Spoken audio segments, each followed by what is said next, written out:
Hi, my name is Rick Phelps. I'm sure everybody knows that by now. Today is January the 12th. I think this is another installment of my Living with Alzheimer's, and I believe this is video number 11.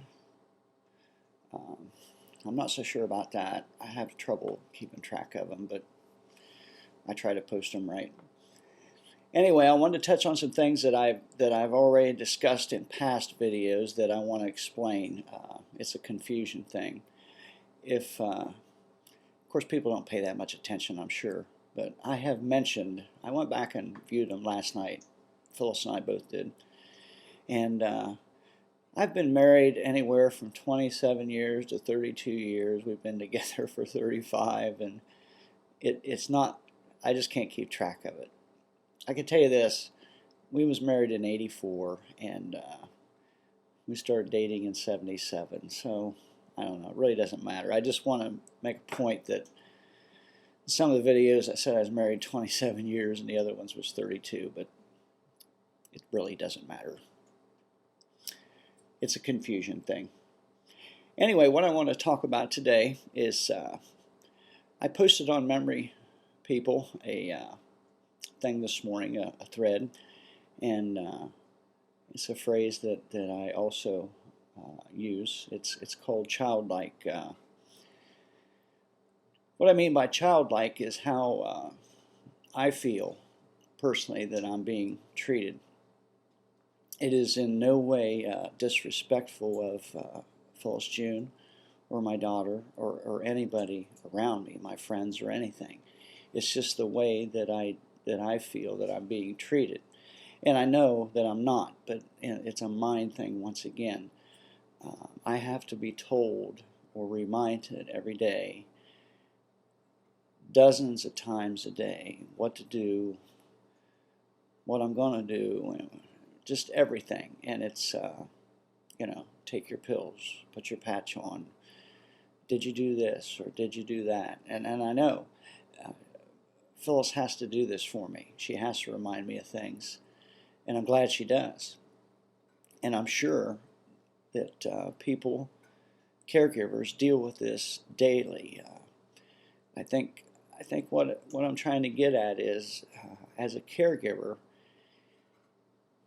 even though you're a family member or a good friend, a spouse, or whatever you may be as a caregiver, you just can't be a caregiver. You have to be educated in the field of dementia or Alzheimer's or EODA or whatever. I guess what I'm saying is just because you love someone and you take care of them doesn't mean that, I guess, maybe you're doing it right. And again, in no means am I trying to say that people are caring for people wrong and things like that. It's just that how you go about it, I guess. I notice a lot of times when I was running a squad, and even now, people talk to me in a third person type of way, as if I'm not in the room. And this goes on a lot with this disease. People will be talking about the patient or their loved one in a third person type thing, even when they're there, like they're not there. And especially for the folks that are in the later stages of this disease, if they're not able to communicate and talk to their loved ones or their caregiver and tell them what their needs are, they still can hear. And that's one of the things that we learned in squad. It's one of the first things you learn. If you're doing, if you have a patient that's going downhill fast and you're doing CPR on them or an invasive procedure, intubating them or anything, we were always taught to watch what you say, because I don't know who knows this, but it makes sense to me. They've said many times that the hearing is the last thing to go in people when they're in their last minutes of life. So that might be something to remember. Even if the patient person you're caring for can't communicate, they can still hear what's going on. I truly believe that too. I'll tell you a good little thing to do.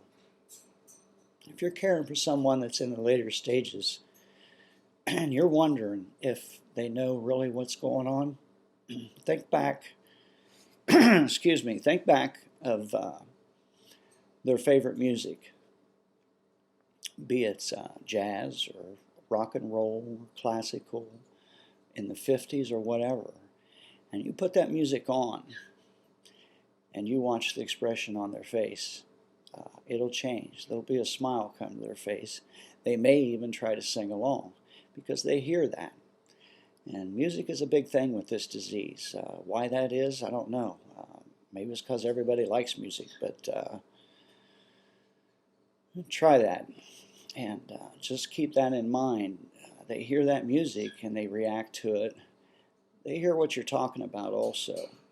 So if you're talking about the patient, your mom or your grandfather or husband or whatever, and they are at the stage where they can't really communicate, just try to remember they can hear you.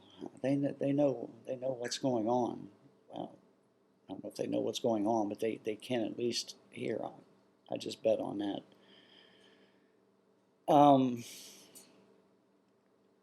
In my website that I started, and I haven't explained that very well. It's called Living with Alzheimer's 2011. I posted it on Memory People and also on my regular Facebook page.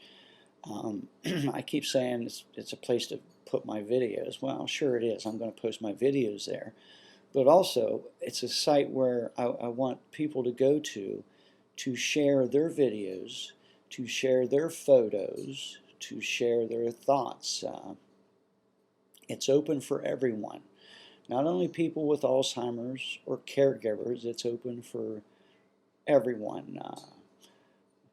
I think Memory People is closed for dementia or memory impaired people and or caregivers, but this site that I've started is going to be a public site. I think that's going to bring more awareness. I'm going to really push this and try to get as many people involved as I can on this site, and hopefully it'll take off. I think I've had it now for this will be the second day, and to me it's a little busy. I think the background. I mean, Sean did an excellent job, and I thank him so much for doing what he did. But if I get any feedback on it at all, to me it's a little busy. He used the purple, which is the color for Alzheimer's, and he used the Alzheimer's symbol, which is all good. But if I get any feedback from anyone that says the same, that it's a little busy looking or something, we may tweak it a bit. But then again, I can live with it, and if everybody else can, then that's good. This is going to be a short video. I touched on childlike behavior. Once again, I'm not trying to tell someone how to be a caregiver because I don't know. I'm a patient, and I appreciate everything that my wife and daughter and friends around me do for me. It's just that in my mind, being treated, and I know they're not doing that intentionally, and it's just the way it is. But try to keep that in mind if you are a caregiver, that these people have, you have to treat them with respect. Most of them are elderly. You have some cases with this disease where you are in your 30s, 40s, and 50s, as I am, of course. But it's hard to do. I really believe, just like I said earlier, just because you love someone doesn't make you a good caregiver, especially with the Alzheimer's disease. I believe you need to be educated.